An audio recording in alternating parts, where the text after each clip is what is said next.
This is one of the main differences between Spanish from Spain and Spanish from Latin America. Pronunciation, and specifically pronunciation of the C, the the. Yeah.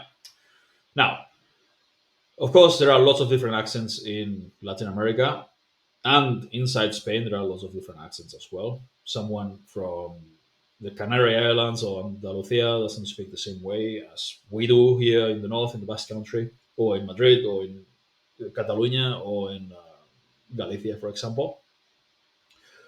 But for standard Spain Spanish, this is the way you should pronounce it. And a lot of you are learning or trying to learn Spanish from Spain, so this is very important. Otherwise, you sound much more Latin American, and there's nothing wrong with that. But if you can, and for an English speaker, it's not a very difficult sound. If you can learn to pronounce this the right way, you will sound way more Spanish from Spain, right? Uh, so the sound is the the. The C's and the Z's should be pronounced as the in the continental European Spanish. Not all of them, obviously. Like this is not Famila, it's Camila. Yeah, that's a K sound. But CE and CI, the. Cecilia cocina cebolla y acelgas sin sal. This is a list I've created specifically to work on this sound because a lot of my clients keep uh, getting confused with the S and the C, and especially in sentences where there are lots of S's and C's and words that have both, like Cesar. It's not Cesar, it's Cesar, or Decisión for decision. Yeah, um, can be quite confusing. So what I've done is create this list. I mean, you've got the translation here, but this is a pronunciation exercise, so it's not about learning vocab. Although if you learn vocab, it's good. But basically, I've created audio files in different types of Spanish. It's AI generated, but it's pretty good. So standard Spanish, Argentinian Spanish, Mexican Spanish, etc. And I've got them all together so you can compare. And if you want to develop a specific one, you should try that one. Shadowing that one over and over again. Listening and shadowing. Now, Spanish, like someone from Spain will pronounce this as Cecilia cocina cebolla y acelgas sin sal. Someone from Latin America, like let's say Argentinian, and I apologize for a terrible Argentinian accent, but it is something like Cecilia cocina cebolla y acelgas sin sal. Uh, see, the this Cecilia turns into Cecilia cocina cebolla. That's something else, yeah, but that they do. But anyway, I was getting carried away with the accent. But yeah, Cecilia cocina cebolla, Cecilia cocina cebolla. You see the Ceci, yeah, César, César celebró su cena, César celebró su, César celebró su, César celebró su cena cerca del cine. César celebró su cena cerca del cine. I'm sounding more Mexican now. I don't know why. César celebró su cena cerca del cine. That's how Latin American Spanish. And there's no one like Latin American standard Spanish, but for the most part, that's what they sound like. Uh, César celebró su cena cerca del cine. Yeah. C. Yeah. Sandra seleccionó cerezas y ciruelas especiales. This is also a difficult one. For things like action, CT in English, you get a double C in Spanish, and that's like like KTH. The first sound is like the TH in teeth, yeah, and KTH, which doesn't you never see in English. That's what this is supposed to sound like. Seleccionó, yeah, it's a weird sound for an English speaker. You have to practice it. You see same sound, S.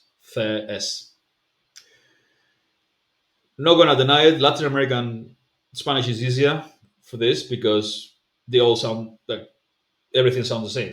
Sandra seleccionó cerezas y ciruelas especiales. Uh, it's all basically all S's. For Spain Spanish, where is it? Ah, yeah. Sandra seleccionó cerezas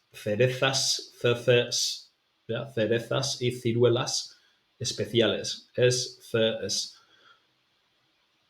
Uh, yeah. So basically, what you need to do is do it on your own. Maybe listen to it once, do it on your own, and then shadow it over and over again, and until you get all of them right. It's relatively easy if you practice it a certain amount. This is yeah, there's 100 of them, so you can pretty easily do the whole list several times a week until you get most of them right. You get words like this one. I lost it. Yeah, here. Very important word. Cerveza. Yeah, not. And this is for another video, but it's una cerveza. Una cerveza, por favor.